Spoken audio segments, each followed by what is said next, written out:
Hello, dear students, and welcome back to English class.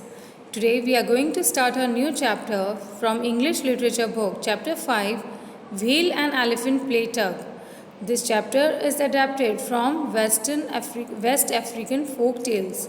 So, Whale and Elephant Play Tug. What is tug? Tug means it's a game that you play with your friends or when you play with on a sports day.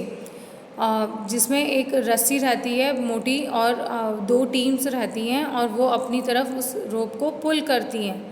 Okay, so that is the game that is played by whale and elephant in this chapter. Why मतलब वो ये game क्यों खेलते हैं और कैसे खेलते हैं और क्या होता है.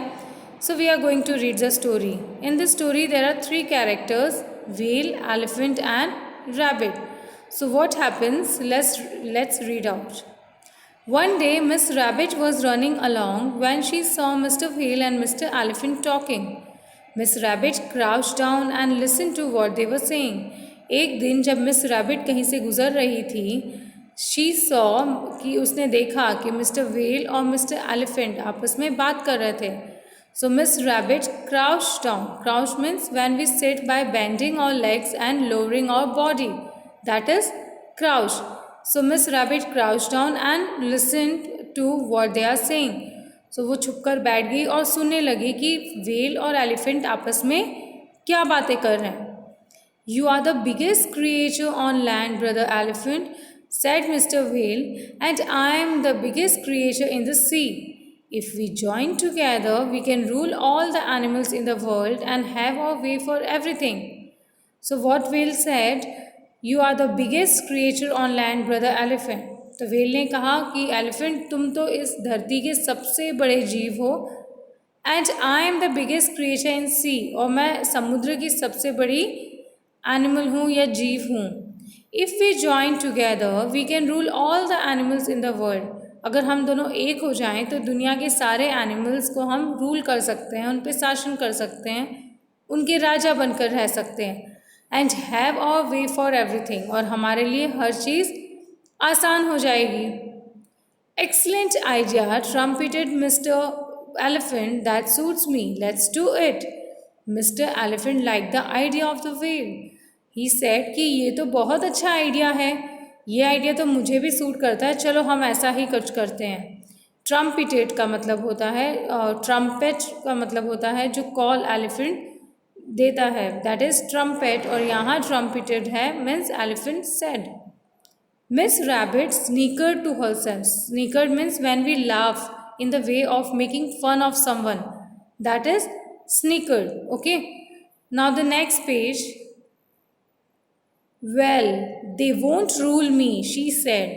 मिस रैबिट ने उनकी सारी बातें सुन ली थी, तो उसे लगा ये तो बड़ा ही मतलब गलत प्लान ये लोग बना रहे हैं, लेकिन वो लोग मुझे रूल नहीं कर पाएंगे. She ran away and got a very long and strong rope and a big drum. वो वहाँ से भागी और एक उसके दिमाग में कुछ आइडिया आया होगा, तभी उसने इतने कॉन्फिडेंटली कहा कि ये लोग औरों को तो रूल कर लेंगे बट मुझे रूल नहीं कर पाएंगे. तो रैबिट वहाँ से भागी और उसने बहुत लंबी और बहुत स्ट्रॉन्ग एक जो रस्सा हम बोलते हैं रस्सी वो ली और एक बड़ा सा ड्रम लिया. She hid the drum far away in the bushes.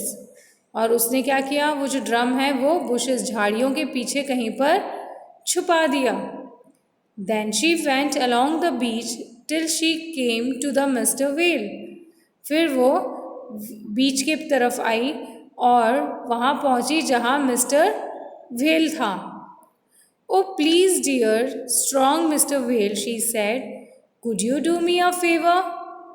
So what she said, उसके रैबिट के दिमाग में कोई ना कोई आइडिया चल रहा था, तो उसके तहत वो वहाँ से एक मोटा रस्सा लेके आई और साथ ही एक ड्रम लाई. ड्रम तो उसने घास के पीछे झाड़ियों के पीछे छुपा दिया और रोप लेकर व्हेल के पास पहुँची और उससे कुछ रिक्वेस्ट की. क्या कहा, oh please dear strong mister whale, she said, could you do me a favour. Favour means एहसान करना, मदद मांगना, है ना. सो रैबिट बोल रही है कि क्या तुम मुझे मेरी एक हेल्प करोगे, क्या मुझ पर एक एहसान करोगे.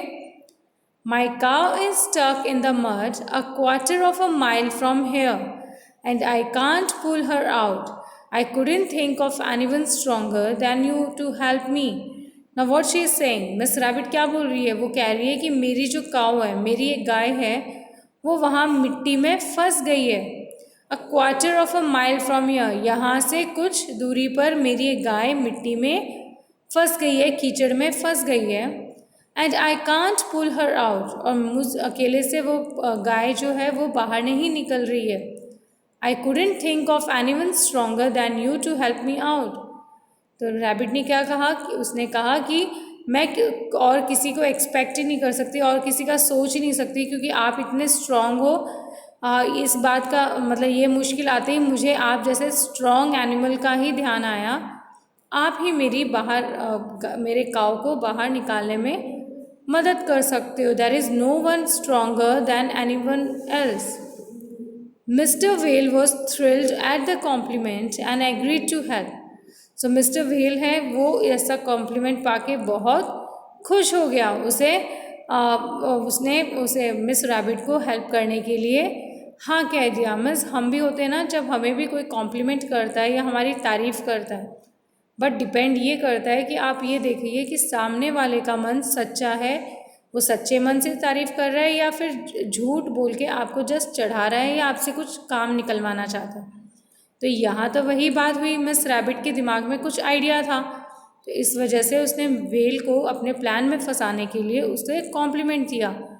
बट जो वेल है उसको ये चीज़ समझ में नहीं आई. वो बहुत एक्साइटेड हो गया कॉम्प्लीमेंट पाकर और वो तुरंत ही उसकी हेल्प करने के लिए तैयार हो गया.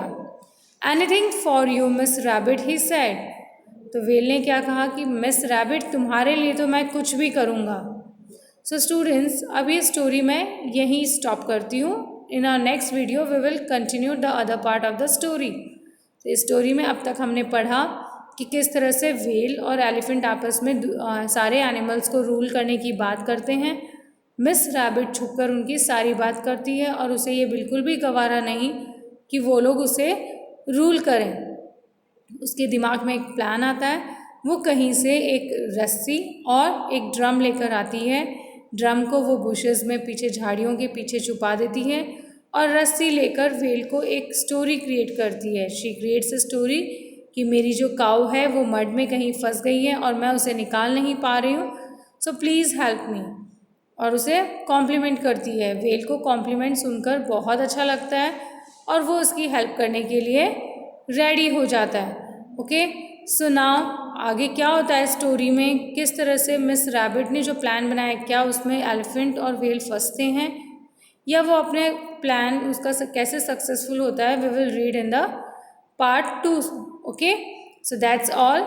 Read the chapter, underline difficult words and learn the spellings of those words. Okay students, that's all from my side from today. Thank you and have a nice day.